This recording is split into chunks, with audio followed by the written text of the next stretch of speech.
सब लोग अपनी मुट्ठी बंद करेंगे, हाथ ऊपर करेंगे और पूरे जोश से बोलेंगे, भारत माता की, भारत माता की, इनकलाब, इनकलाब, वंदे वंदे, जय हिंद, जय हिंद।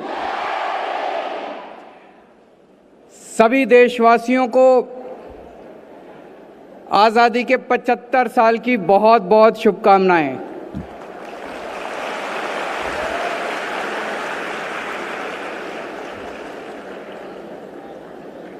और अभी जो आप लोगों ने कार्यक्रम देखा, जितने लोग आज यहाँ आए हुए हैं, मैं देख रहा हूँ हजारों स्टूडेंट्स और दिल्ली वासी आज यहाँ मौजूद हैं। मुझे लगता है आप सब लोगों को आज की ये शाम 75 साल आज़ादी के मनाने की ये शाम यादगार रहेगी, हमेशा ज़िंदगी में याद रहेगी। पूरा देश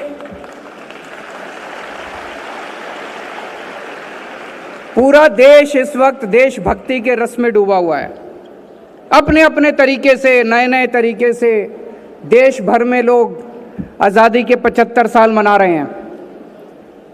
हर घर तिरंगा, हर हाथ तिरंगा, जगह जगह जश्न मनाए जा रहे हैं, जगह जगह किस्म किस्म के कार्यक्रम किए जा रहे हैं।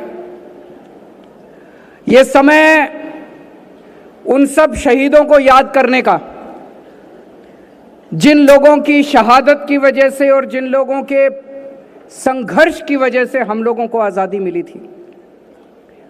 ये समय उनके सपनों को याद करने का, वो कैसा भारत चाहते थे। अनगिनत लोगों ने शहादत दी, अनगिनत लोग जेल गए, कईयों ने काला पानी काटा, बहुत यातनाएं सही।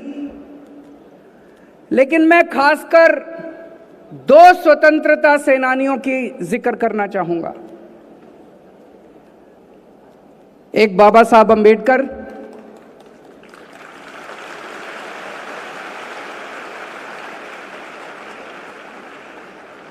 जिन्होंने पूरी जिंदगी संघर्ष किया, पूरी जिंदगी संघर्ष किया। एक बहुत ही गरीब परिवार से निकले, पूरी जिंदगी आजादी के लिए लड़े एक तरफ, और दूसरी तरफ दबे कुचले गरीबों दलितों के लिए लड़े। उनको उनका हक दिलाने के लिए लड़े, बराबरी के हक के लिए लड़े। और एक गरीब परिवार से, एक गांव से निकल के वो अमेरिका से और लंदन से, पता नहीं कहां कहां से वो पीएचडी की डिग्री, दो डॉक्टरेट करके आए, दो डॉक्टरेट। और बाबा साहब अंबेडकर ने हमें दुनिया का सबसे बेहतरीन संविधान दिया, दुनिया का सबसे बेहतरीन संविधान। आज हम जिस तरह का भारत देख रहे हैं, जितनी तरक्की भारत ने की है, और जो आज हमें बराबरी का अधिकार मिला, बोलने की स्वतंत्रता मिली, इतने सारे फंडामेंटल राइट्स मिले, ये सब उसी महान शख्सियत का नतीजा है। और दूसरा मैं याद दिलाना चाहूंगा शहीद आजम भगत सिंह।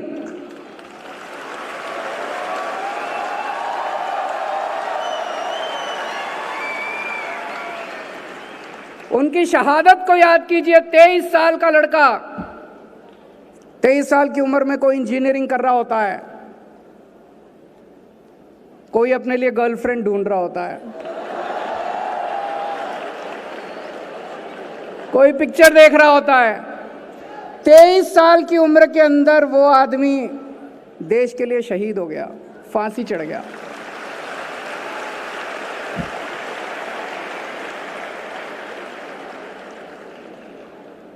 भगत सिंह से हमें सुप्रीम सैक्रिफाइस की प्रेरणा मिलती है कि देश के लिए अगर जरूरत पड़े तो जान भी कुर्बान कर देना, उसकी भी चिंता मत करना।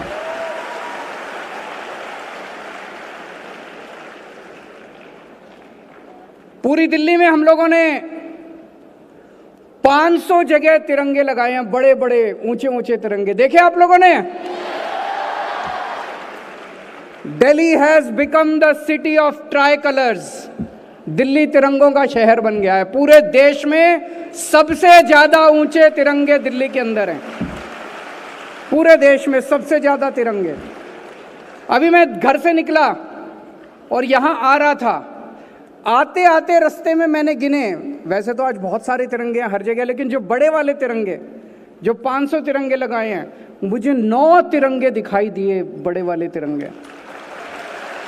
यही हमारा मकसद था। हमारा मकसद था कि हम लोग रोज अपनी रोजमर्रा की जिंदगी में खो जाते हैं, घर में, फैमिली के साथ, दफ्तर में, देश को भूल जाते हैं जिंदगी जीते जीते। दिल्ली आपको भूलने नहीं देगी। आप घर से बाहर निकलोगे, आपको तिरंगा दिखाई देगा, देश याद आ जाएगा। फिर थोड़ी आगे जाओगे, एक और तिरंगा दिखाई देगा, फिर थोड़ी आगे जाओगे, एक और तिरंगा, दफ्तर से शाम को बाहर आओगे, फिर तिरंगा दिखाई देगा। देश हर कदम पे आपको याद आएगा। यही हमारा मकसद था। आज पूरी दिल्ली के अंदर 25 लाख बच्चों को तिरंगे बांटे गए हैं। 25 लाख बच्चों को। और आज शाम को भी 5 बजे ये 25 लाख बच्चे और हम सब लोग, दिल्ली में 100 जगह अभी कार्यक्रम चल रहे हैं, हम सब लोग 5 बजे अपने हाथ में तिरंगा लेके एक साथ राष्ट्रगान गाएंगे। पूरी हवा, पूरी फिजा देशभक्ति से भरी हुई होगी। आज आपने देखा होगा अखबारों के अंदर भी, हर अखबार के अंदर एक पेज दोनों तरफ तिरंगे का आया है। देखा आप लोगों ने? तो जिसको तिरंगा नहीं भी मिला, वो उस पेपर को काट के अपने हाथ में 5 बजे ऐसे उठा के राष्ट्रगान गा सकता है। सब लोगों को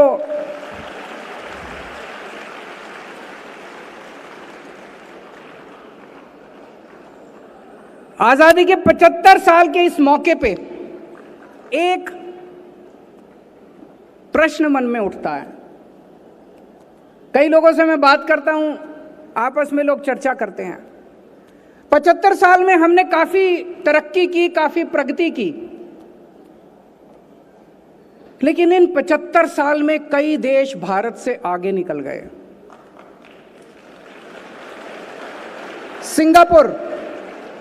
सिंगापुर हमारे से 15 साल बाद आजाद हुआ, हमसे 15 साल बाद आजाद हुआ, आज हमसे आगे निकल गया। जापान, द्वितीय विश्व युद्ध के अंदर, सेकेंड वर्ल्ड वॉर में जापान पूरी तरह से ध्वस्त हो गया था, बर्बाद हो गया था जापान। हिरोशिमा नागासाकी के ऊपर न्यूक्लियर बॉम्ब डाला गया था, तहस नहस हो गया था, आज हमसे आगे निकल गया।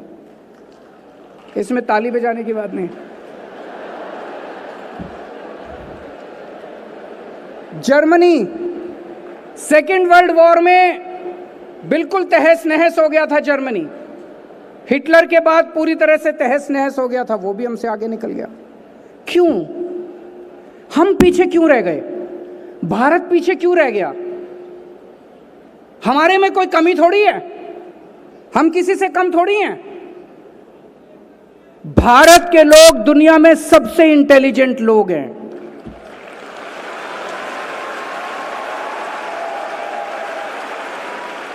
भारत के लोग दुनिया में सबसे मेहनती लोग हैं। भारत के लोग दुनिया में बेस्ट लोग हैं। फिर हम पीछे क्यों रह गए? भगवान ने हमें सब कुछ दिया है। मैं हमेशा कहता हूं, जब भगवान ने पृथ्वी बनाई तो सबसे खूबसूरत जगह भारत को बनाया। भारत में नदियां हैं, पहाड़ हैं, जड़ी बूटियां हैं, फसलें हैं। क्या नहीं दिया भगवान ने? कोई कमी नहीं छोड़ी भगवान ने। भगवान ने जब इंसान बनाया तो सबसे इंटेलिजेंट लोग उसने भारत में पैदा किए। फिर हम पीछे क्यों रह गए? कुछ लोग पूछते हैं, can India lead the world? Why not? हमारे पास दुनिया के बेस्ट इंजीनियर हैं, बेस्ट डॉक्टर हैं, बेस्ट एडवोकेट हैं, बेस्ट साइंटिस्ट हैं। आज दुनिया को वर्ल्ड का लीडर होना चाहिए। तो दोस्तों आइए आज सब लोग मिलके 130 करोड़ भारत के लोग मिलके प्रण लें कि हम सब लोग मिलके आने वाले समय में भारत को दुनिया का नंबर 1 देश बनाएंगे। हम सब लोग मिलके प्रण लें कि आने वाले समय में हम भारत को दुनिया का सर्वश्रेष्ठ राष्ट्र बनाएंगे। हम सब लोगों को मेहनत करनी पड़ेगी। आज से 75 साल पहले जब हम सारे जन इकट्ठे हो गए, सब जब सारा भारत हो गया, इकट्ठा हो गया, हमने अंग्रेजों को बाहर फेंक दिया उठा के देश के। आज अगर एक बार फिर हम सारे इकट्ठे हो जाएं तो भारत को दुनिया का नंबर 1 देश बनाने से कोई नहीं रोक सकता। आज मैं आप लोगों से, जितने लोग इस हॉल में बैठे हैं, जितने लोग मुझे अभी टीवी पे देख रहे हैं, दिल्ली वाले, दिल्ली के बाहर वाले, एक बहुत छोटी सी चीज मांगता हूं। बहुत छोटी सी चीज, जो 75 साल मना रहे हैं, एक छोटा सा प्रण कर सकते हैं हम लोग जब सड़क पे जा रहे होते हैं, चिप्स खा रहे हैं, उठा के पैकेट सड़क पे फेंक देते हैं। पानी पी रहे होते हैं, उठा के बोतल सड़क पे फेंक देते हैं। गाड़ी में जा रहे होते हैं, चिप्स खाई, खिड़की खोली, उठा के बाहर फेंक दिया। आज से हम प्रण ले कि हम अपनी तरफ से कम देश को गंदा नहीं करेंगे। कहीं जितना हमारे पास हमारा अपना कूड़ा है, जब तक हमें कूड़ेदान दिखाई ना दे, हम अपनी जेब में डाल लेंगे, और जब कूड़ेदान दिखाई देगा कूड़ेदान में डालेंगे। अगर बन सके, अगर कोई कूड़ा दिखाई दे और बन सके तो उसको उठा के हम कूड़ेदान में डालें। लेकिन अगर वो ना भी करे तो कम से कम अपनी तरफ से हम भारत के अंदर कहीं भी, किसी भी पब्लिक स्थान, सार्वजनिक स्थान के ऊपर हम अपनी तरफ से कूड़ा नहीं डालेंगे। मंजूर है? गंदा नहीं करेंगे, अपने किसी भी सड़क को गंदी नहीं करेंगे, किसी भी सार्वजनिक स्थल को गंदा नहीं करेंगे। भारत को अगर हमें दुनिया का नंबर 1 देश बनाना है तो अभी बहुत कुछ करना पड़ेगा। एक छोटी सी शुरुआत करते हैं। तो एक बार फिर से आप सब लोगों को आज़ादी के 75 साल बहुत बहुत मुबारक हो, बहुत बहुत शुभकामनाएं। और मेरा दिल कहता है कि भविष्य भारत का है। आने वाले समय में भारत को दुनिया का नंबर 1 देश बनाने से कोई नहीं रोक सकता। बहुत बहुत शुक्रिया।